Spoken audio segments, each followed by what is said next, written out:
Hello. Today I'm joined by Sherri Divband. Is that the right way of saying it, Sherri? And Celine O'Donovan. We're going to talk about education, right? Yeah, absolutely. Right, Sherri, tell us your story because you know it better than I do. I'll give you the elevator pitch now. So I am, I'm a jack of all trades. I've been doing a lot of different things, but I have really concentrated the beginning of my career with animals. So I'm a registered veterinary technician, which most people don't know what that is. It just means you're an animal nurse. I did that for about 20 years, worked in critical care, ICU, emergency, and then the zoo for about 10 years. And so I originally learned energy healing so I could work with the animals and help them in a more profound way. So that's why I even got into what I'm doing now is for them. And then I started having my own children. Well, I was having my children throughout the journey, and they slowly started opening me up to wanting to be more of a. I wanted to help more people than previously, because I was a little bit closed off in my early journey, not really wanting to work with people as much as the animals. So I was an only child and I loved animals, and all I wanted to do was animals, animals, animals. But then my children kind of, children have a way of opening up your heart and expanding the possibilities. And so I wanted to really help adults as well. So I started an energy healing practice while I was working at the zoo. And throughout that period of working with parents and doing hypnobirthing, I'm also a transpersonal master hypnotherapist. I started helping women have more calm, peaceful births, teaching self-hypnosis. And then I started working with their children as they started to grow up. And so it's this this natural progression. And so over time, I started working with children that were labeled autistic, Asperger's, behavioral, all sorts of things. I don't even like to use those labels because I don't believe in them. And I really started to look at them from an energetic perspective, and I started to understand their challenges and really what was going on with them, or what is going on with them, and they're being diagnosed incorrectly. And so I started working with them with energy healing and spiritual coaching and all sorts of things with the parents.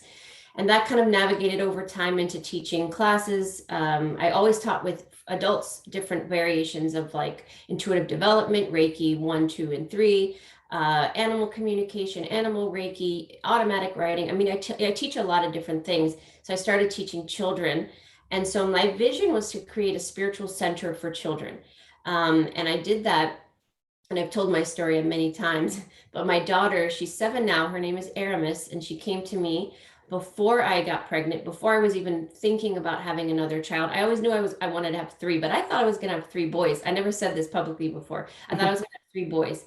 And she came to me and she introduced herself and she said, "I'm coming into your life. I have a big journey ahead of me and I'm going to need your help." And I said, "Awesome, come in." And she came in about a year and a half later. And now, 7 years later, I really understand like what it was that she wanted me to help her with, because I thought it was a spiritual center for children, because I believe that the education system is doing a disservice to to children. I've thought that for many years, starting with my son, who's now 17. And they're not learning the appropriate skills that they need so that when they navigate through youth and adulthood, they don't have the correct tools to do that. So we have these behavioral disorders and all of these labels, but really, in reality, they're just not taught how to be human beings and how to navigate through emotions, and how to tap into their spiritual side. And they don't even understand what that is. And so I thought, we need this. We need to have these spiritual centers for children to have these awakenings, because we all come in with these skills. It's not learned, but we forget them or we close them off because we don't see other, children they go to their parents and they're not open to it, or they tell them to stop making things up, or they see that the other children in school aren't seeing fairies and angels around them. So they are like, "Oh, that must be weird. So let me stop doing that." They don't talk about it. And then come 6, 7 years old, they lose it temporarily. It never goes away, but it's shut off. And then a lot of adults have these reawakenings.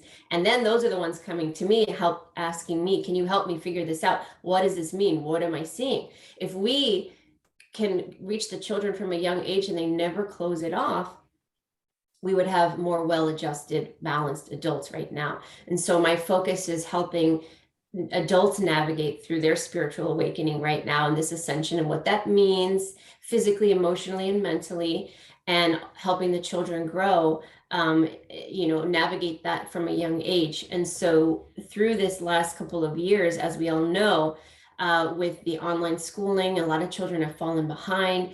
And when I went out publicly to speak about my idea of the spiritual center, I had hundreds of emails from parents all over the world. Sherri, are you going to open one in my area? I'm in Ireland. I'm in Australia. I'm in Canada.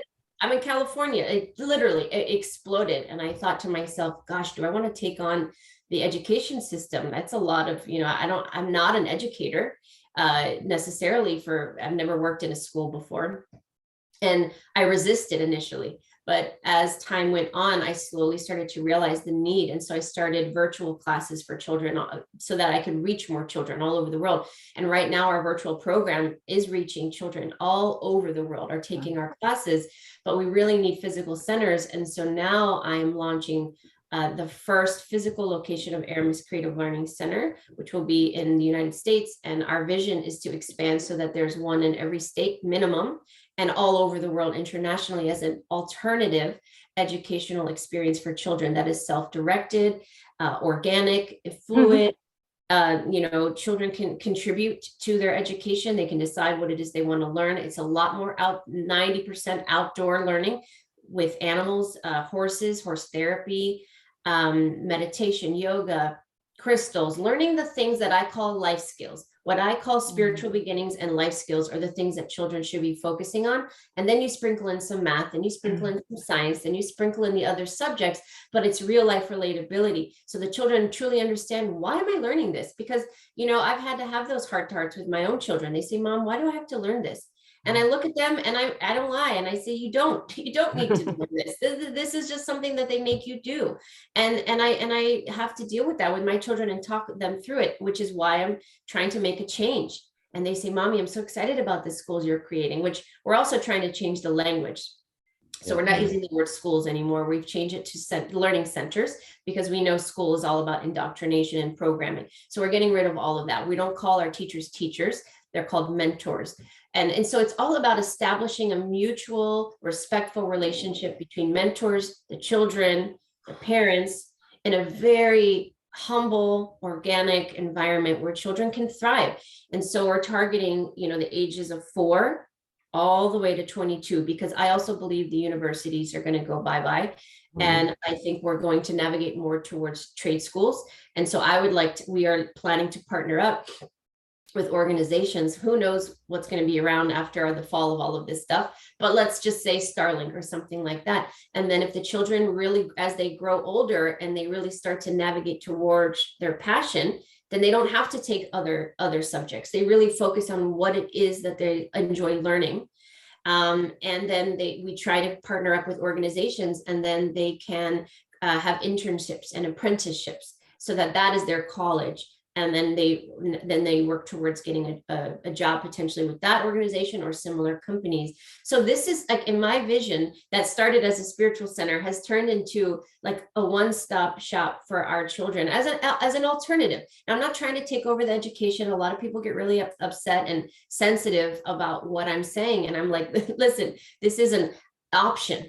We just need options. We don't need a uniform education system that our children have to go to. And if you don't have a thousands of dollars extra in your bank account that they could go to these elite private schools, what else do they have? What other opportunities are available to them? I'm trying to fill in that gap there and provide a really incredible, in my opinion, opportunity for children. So there's so much more to it. That's kind of the abbreviated version of it. But as you can see, I'm very passionate about what it is that I'm doing. And there's so many elements to it.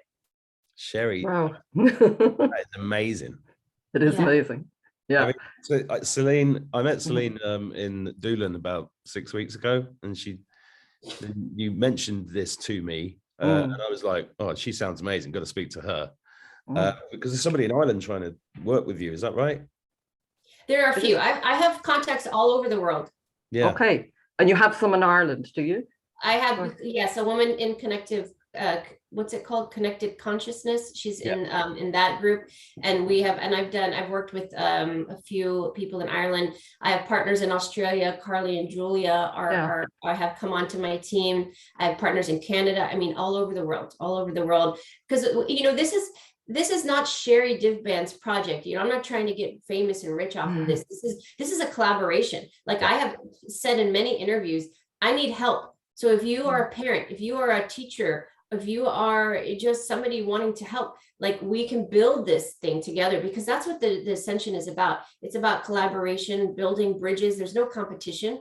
I tell people, hey, if you want to do this on your own, because, you know, I see the education system changing and the opportunities. So I'm not saying that Sherri is going to take over and everyone needs to come on board with what I'm creating. There are many opportunities for communities to do their own thing. And I think that's the point. The point is that universal education is no longer suitable for our needs as we move forward in humanity. We need to have parents and children do what's best for them. And that's unique and different, no matter what community, what state, what country you live in, how old you are, your demographic, none of that matters.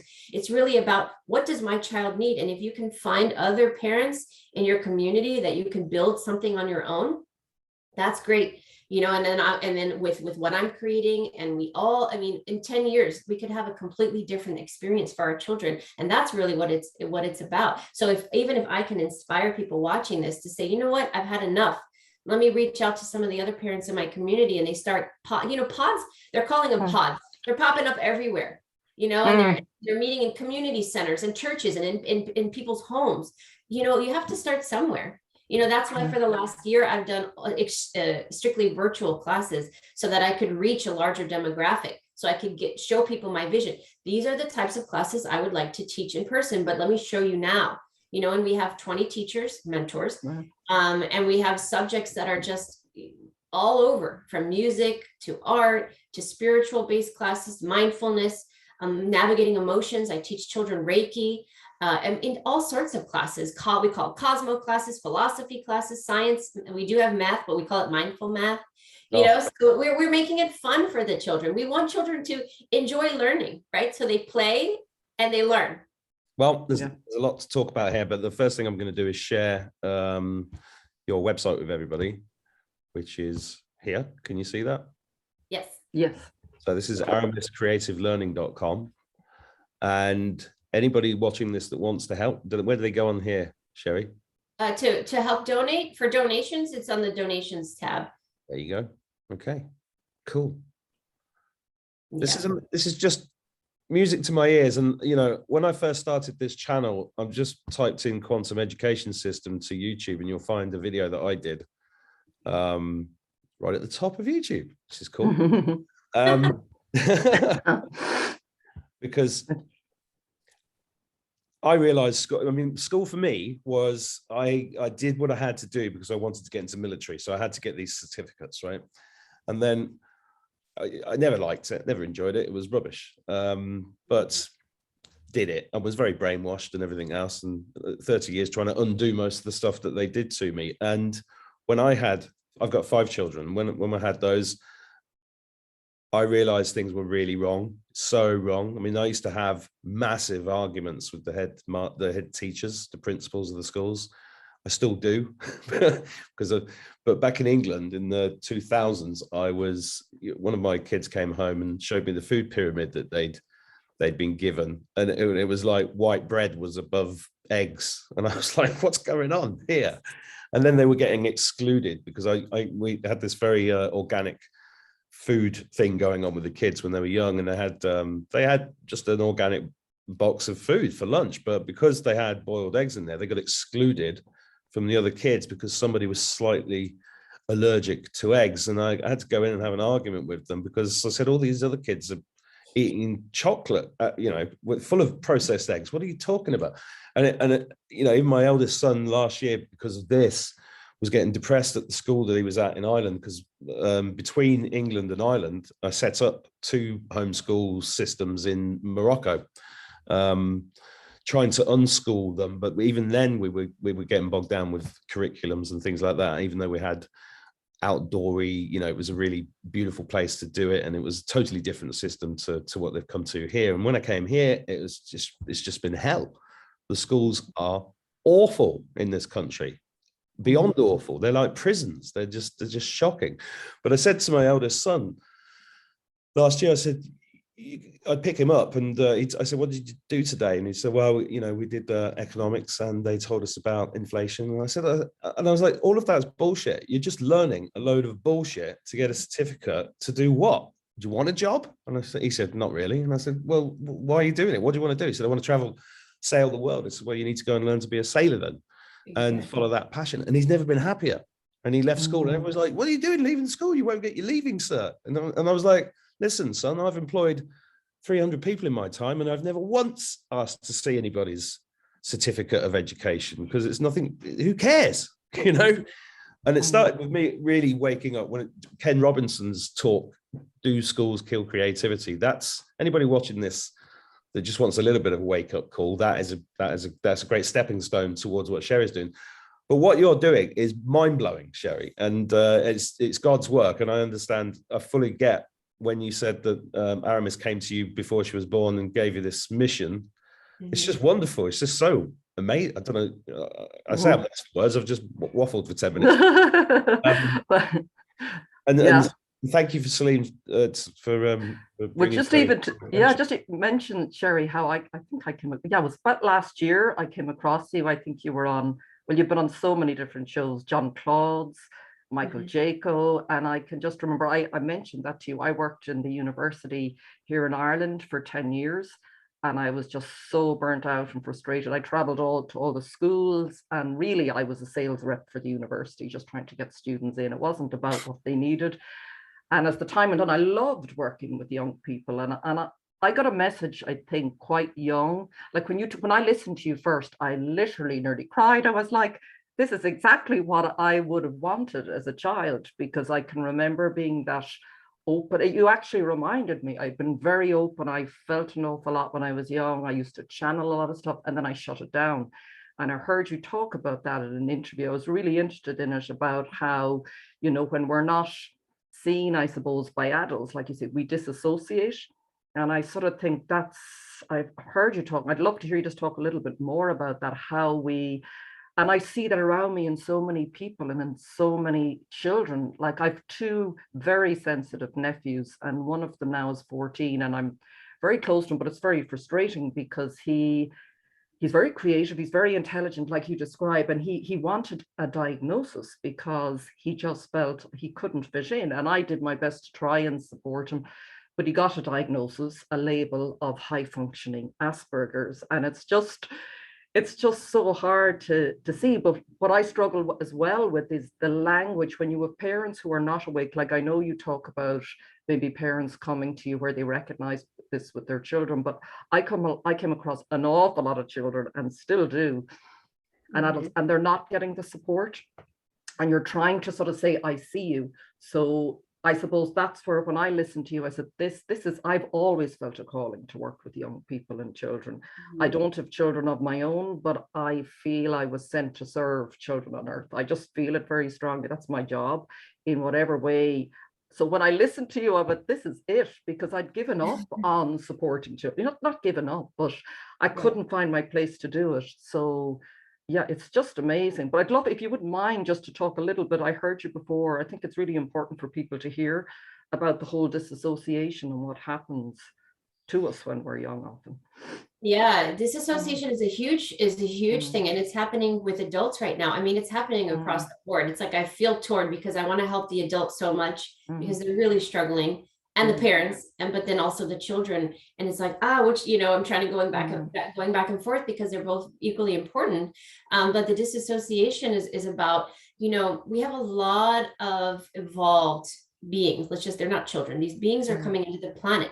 That is not a question. I don't think anyone's arguing that anymore. They've been coming in for thousands of years, really, but in large quantities within the last 150 years, because we're working towards this ascension period. This is a really incredible period that we're walking into right now. And a lot of evolved souls have come into this planet to help us with that. And I have the honor of working with these children, but when I communicate with their higher self, because that's how when I do sessions with children, I actually I talk to them, but then I talk to their higher self, and they tell me who they are, where they're from, what their journey is. A lot of them, I would say a good 70% of the children on the planet right now that are born after 2012 are first timers here. But that doesn't mean that they're not evolved. That means they're extremely evolved. In fact, 7th, 9th, 10th, 11th density beings coming in here that are, Asperger's is an honor, by the way. That means that you're highly intelligent. You are so smart. You just don't fit into this world. And we need to stop labeling, because what that does is it's teaching our children to be that they're different. And that is an honor, and our unique qualities is what makes us important and it distinguishes us in a beautiful way. We shouldn't all be uniform. That's the design of the sheeple, is in the programming in school. Fit in this little box. You need to learn in this category, in this time frame, in this age group, this demographic. Listen to what you're told. Speak, only speak up when you're spoken to. Stand in line. Listen. Shut up. And so that's why we have so many adults that are just like completely hypnotized, because they just followed what they were told. No fault of their own. They really just got, even Mark said, I was asleep. Everybody is at some point. A lot of people are at some point. And so these children are coming in and they're dynamic and they're different, and they learn differently. Some of them are coming in for the first time. They don't want to speak. We have a lot of autistic children that are nonverbal. I speak to them and they say, listen, I understand everything you guys are saying, but I don't have anything to say yet. They're observing, they're listening to our communication because they're more nonverbal. They listen to subtle cues, they feel energy, and they're actually trying to teach us that we should be doing the same thing. Our language, our verbal language is very limiting. And so when we speak to each other, and everybody has had this moment where they're like, God, I can't think of the word to describe what I'm feeling, because there are no words. It's a frequency, and we need feel it. So when I'm in Mark's presence or your presence, and we're communicating on an energetic level as well. And there are no words to fill in a lot of that. This is a frequency, it's an energy. And these children are trying to take the adults' focus off the words and the language and just feel for a moment, feel with the heart. And that's what they're trying to show us. So we need to stop putting our nonverbal children in speech therapy, and the Asperger, stop separating them out and saying they have behavioral issues and they won't listen to their teacher, or they're rude because they speak their mind. They're speaking their truth. They don't know any other way. They don't understand how they're lacking a little bit of our social skills that we have been programmed to believe that that's the only way. And so they come across rude because they speak their truth. It's just, that's there, and it comes out. And then we have the autistic children that won't look at people in the eyes. Well, that's because perhaps they don't like the energy that you're giving off, and it's scary. I've had many autistic children say they see people's demons. They do not want to look at people because they see beyond the person. And it's scary for them. It's overwhelming.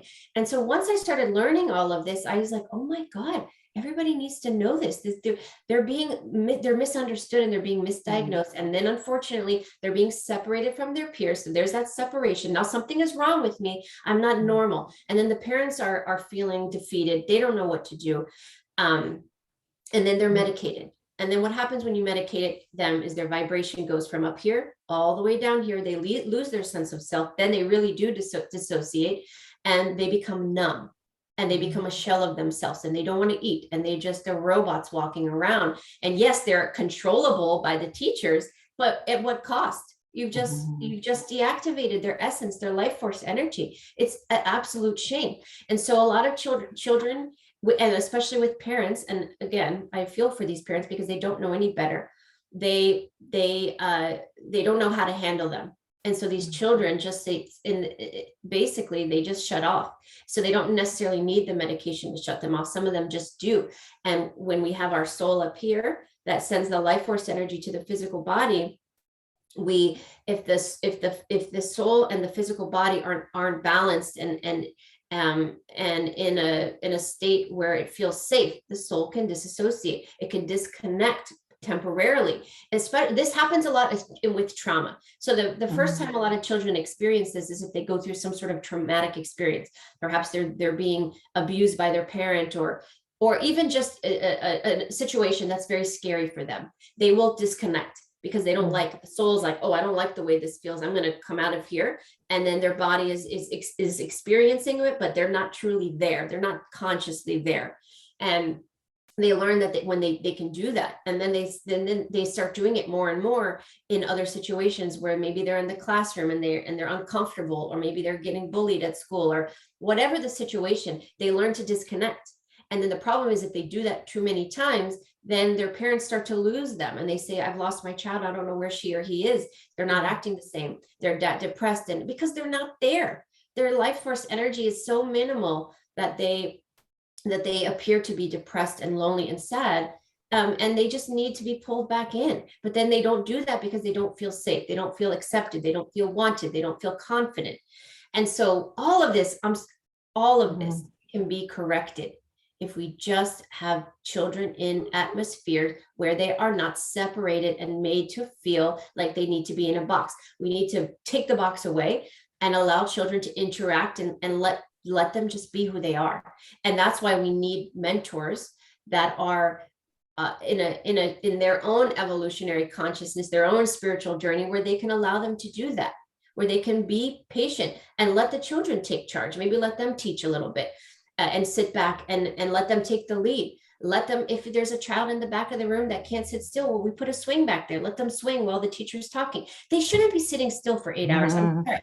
In a fluorescent room, just constant, like learning this, like it's too much. They need to have breaks. They need to be outside. They need to be out in the field painting with horses. They need to be reading to the cows. They need to be out gardening, putting their hands in the soil. They need to connect with the earth and nature. The dark side has done such a great job. I'll give them credit of disconnecting humans from the earth. And we need to take that. We need to take our power back. And it starts with the adults. It really does. And that's why I'm putting my foot down and I'm saying that's enough. And I'm not just doing this for my children. I'm trying to do this. That's the whole point. I could easily take my children home and put them in a little bubble and make sure that they have everything they need. But how's that going to help them when they grow up into a society where it's not conducive of that? Like, we need on a large scale to create a change. We are the change. You're the change. You're the change. Everyone watching this, if we all band together, we can create opportunities for our children to thrive and not feel so different. Yeah. There's definitely no need for words after listening to you. It's just, wow. I mean, I could go on forever. There's so many elements to this. There really is. And, and it's about the animal component is a big one. And I'm really and I'll tell you, this is really funny, not funny, but because I'm an animal person, I've been working with the animal kingdom long before I even had children, long before I did any of this. Remember, the animals were my life, they were my passion. So I've been communicating with the animal kingdom. They've helped me, and I've learned so much from them throughout my journey. And it was about a year ago that horses started coming to me. I'm an elephant girl. I love elephants. I love elephants and lions. So obviously I have a connection to Africa. But or Lyra. Or Lyra. Yes, exactly. But I've worked with horses, and I love and respect horses. I respect all animals, but for some reason the horses kept coming to me about a year ago through children. So I would do a session with a child, and they'd have a horse come through, and they started coming to me, and so many, and they were trying to get my attention, and they said, Sherri, because my understanding, or what I've been told, is that the horses are the guardians of the land. The dolphins and the whales are the guardians of the sea, of this planet. They are connected to Mother Gaia, and they are here to nurture, to guide, to protect us. And they're very spiritual beings, and they're very connected to Earth, but they're also very connected to humans, and they want to help. So they kept coming to me, and they said, Sherri, the horses want to help. The horses want to help. Okay, what does that mean? And then I started getting it, because sometimes I could be a little slow. And I started getting more and more information, and they said, the horses are ready. The horses are ready. They want to help the children. Let us in with the children. And I said, okay, well, we could have, because obviously animals was a big part of my vision. Yeah, we're going to have horses. No, don't worry. We're going to have horses in the center. The children were, no, Sherri, you're not listening to us. And I'm like, okay. We need to be front and center. We need to be the focal point. We need the children out. Let us be around, because horses have a very profound energy body, and they pulsate through their hearts, and they can generate an electromagnetic vibrational energy that is profound, healing. They could, one horse could heal 15, 20 children, just being in their presence, just daily being in their presence. And I said, oh, I get it. Okay, so we have the children work with the horses every single day, care for the horses, feed with the horses, read to the horses, learn with the horses. They could be doing math out in the fields with the horses. Like, they want to be front and center. There you go. They want to be front and center. They said, let us help you. We want to help.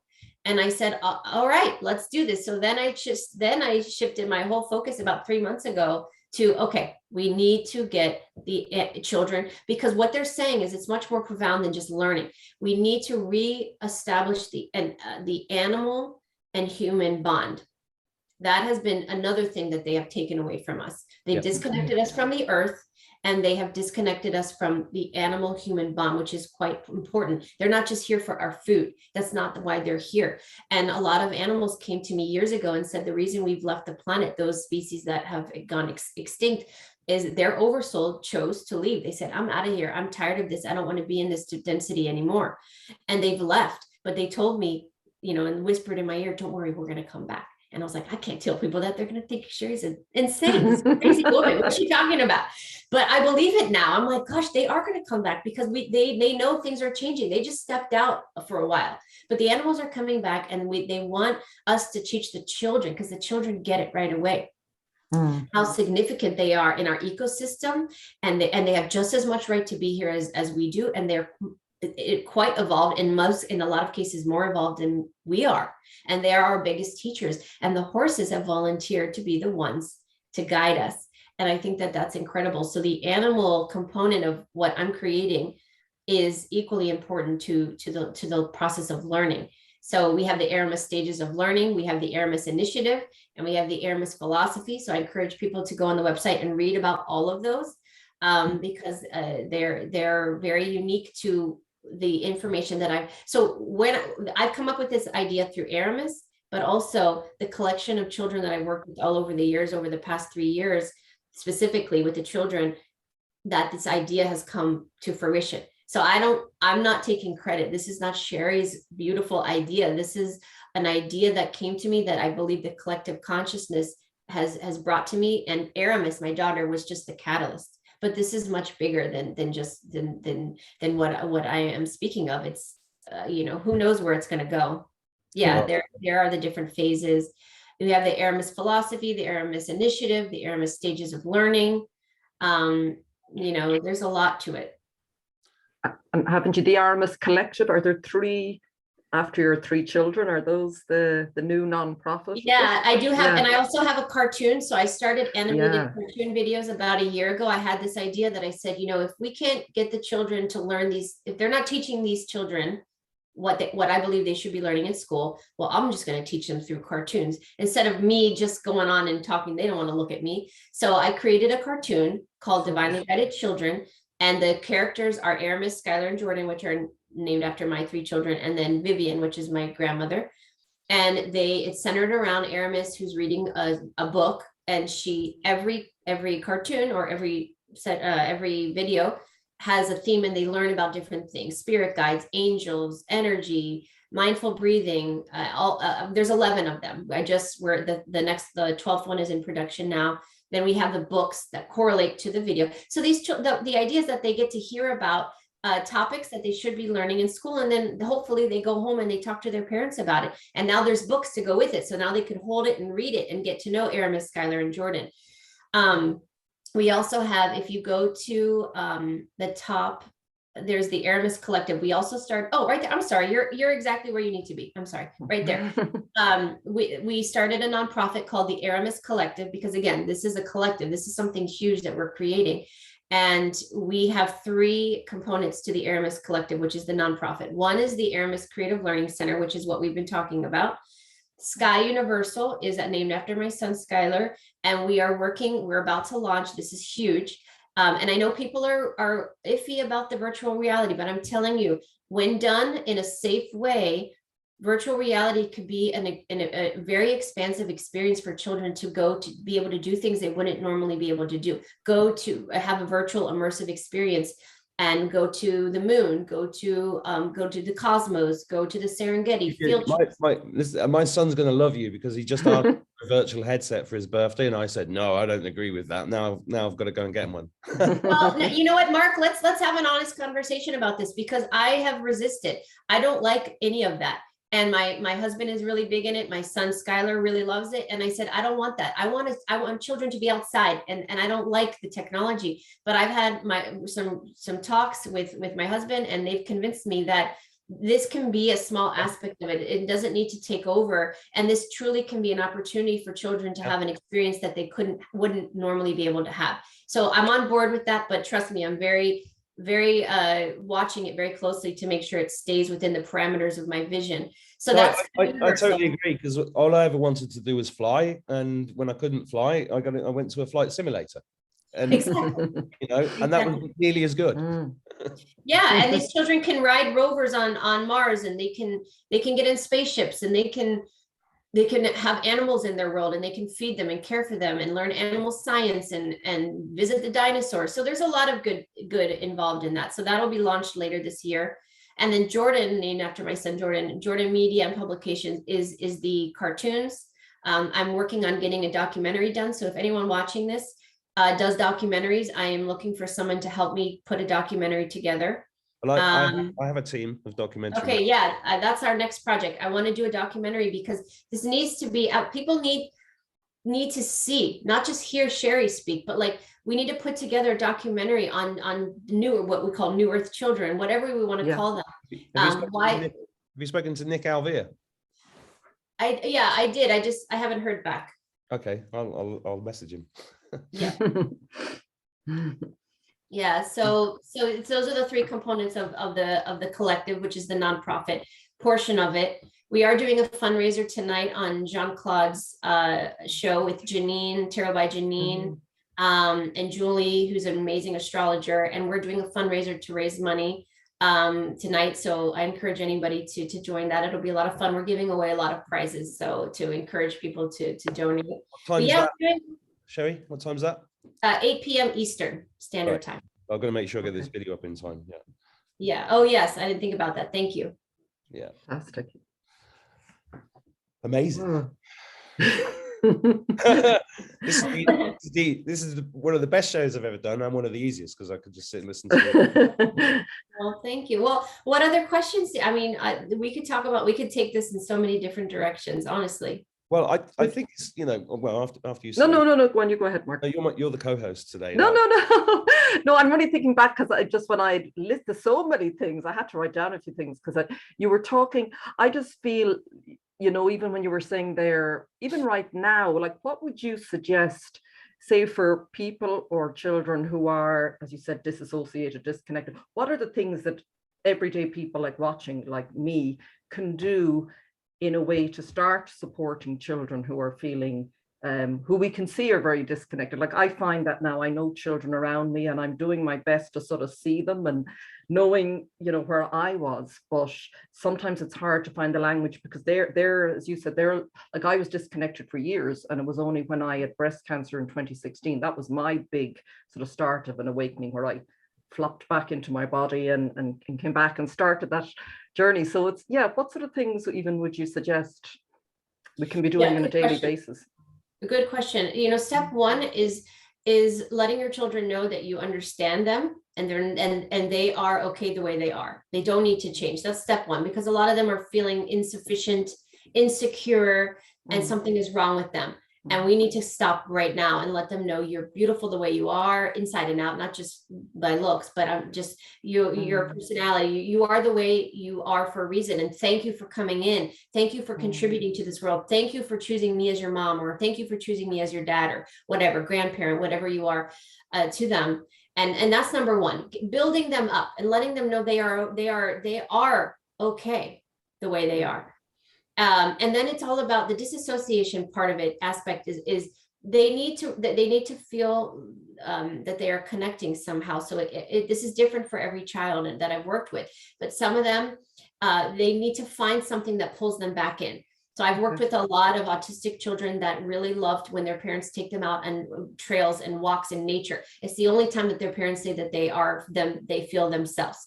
And so we're like, whatever you can find that they enjoy doing, it's about grounding. When they're disassociated, they're not grounded. That's the whole point. So you need to bring them back in. How can we ground them? And not everybody likes to be outside on walks. So some of them enjoy art, let them channel their energy and their creative energy by creation, crafting, building. Some of them are very analytical. Give them something to do. I had a recommendation for a woman whose child is very advanced and kept trying to take apart the vacuum cleaner and a bunch of other things in the house. And she was getting upset. I said, he needs something to do. Go to Goodwill, buy a bunch of stuff that you don't care that they take apart, make a little workshop for him and let him have at it. And then let him build something out. And she said it was life-changing. He was a completely different child a week later. Wow. She said, thank you so much. It's just all about figuring out who your child is, what they like, and then catering to that and giving them more of that. And so it's the art, it's the analytical ones, the thinkers. They need something to do. Some of them actually enjoy math. I'm not knocking math. I hate math. I'm terrible at it. But some people love to sit down and just do math. Okay, so give them something to do. Not give them something to do, but give them something to do that they enjoy. So the idea is grounding them by making them feel safe, giving them activities that they actually enjoy, and so that they feel more comfortable in their skin and who they are. It's a process. So it's not an overnight thing. There's a lot of trial and error involved. That's why the answer is not universal, because different things work for different children that I've worked at. And I've worked with 5-year-olds with this all the way to, in their 20s, the young adults that are trying to figure it out. And I will say that the most challenged age group right now, and I talk about this in my book, and I've talked about this in many interviews, are the children between the ages of about 15 to mid-20s. And the reason for that is they are the way showers, the pioneers. They're the ones that are about to graduate high school or have just graduated, and they have no idea what they want to do.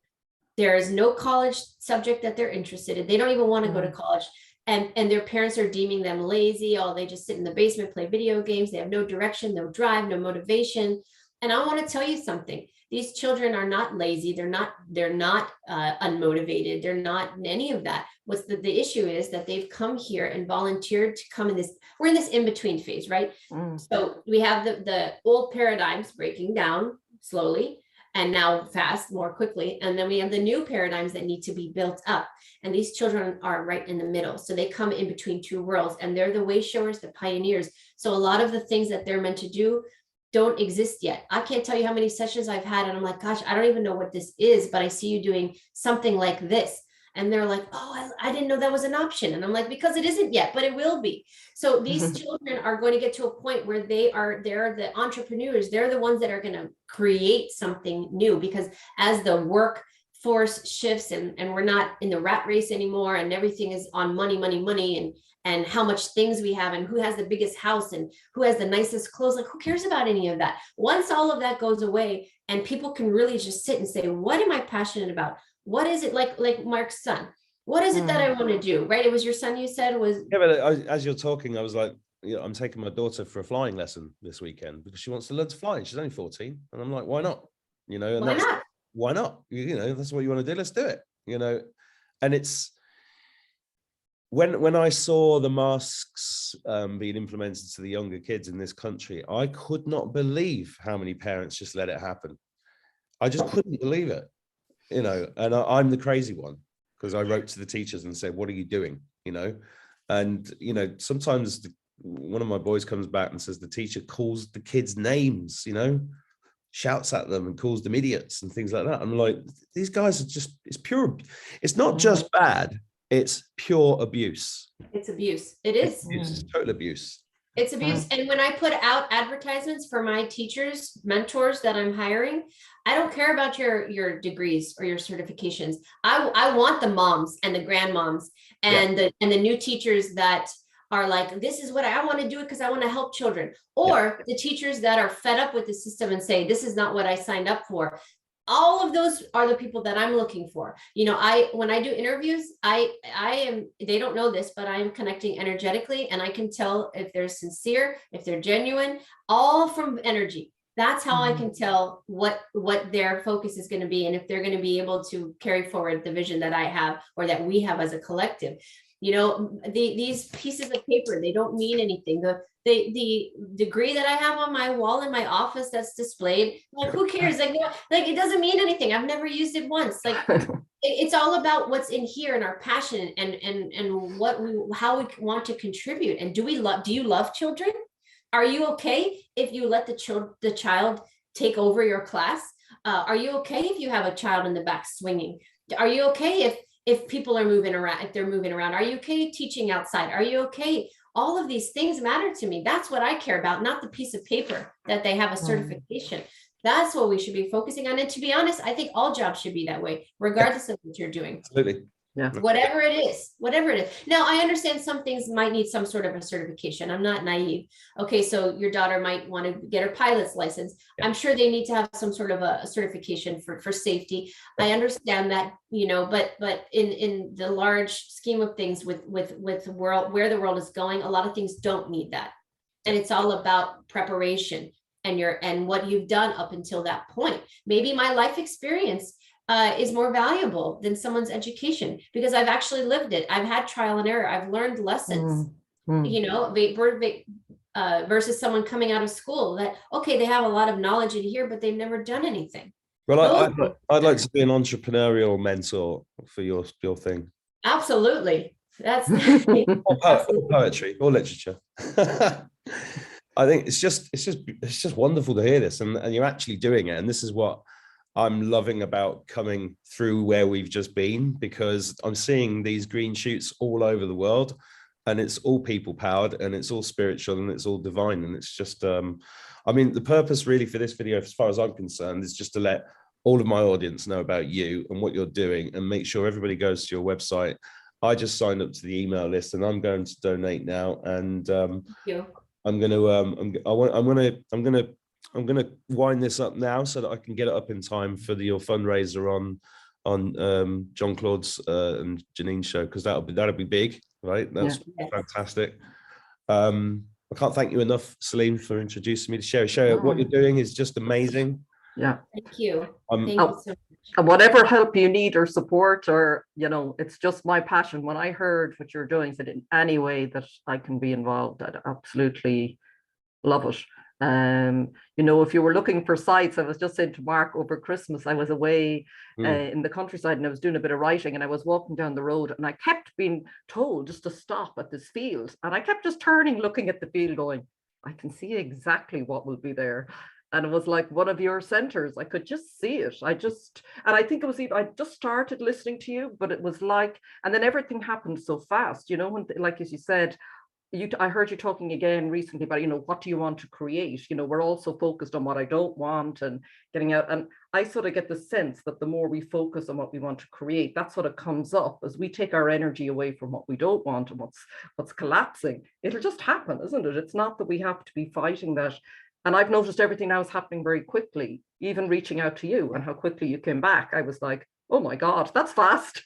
So it's all about movement. Yeah. It's all about shifting your intentions and your focus. And I've been saying this for a year. Stop watching all of this stuff. People get so immersed. Like, they got to watch every single podcast. And I'm not saying not to do that, but like, what else are you doing with your energy and your time? You say you're complaining and you want to make change. Well, pick something and do it. You want to work with veterans, you want to work with animals, you want to do whatever it is that you want to do.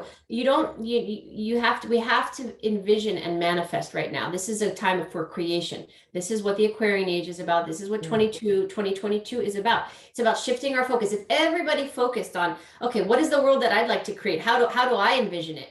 It may not all align and match, but if your focus is for the highest good of humanity, it will.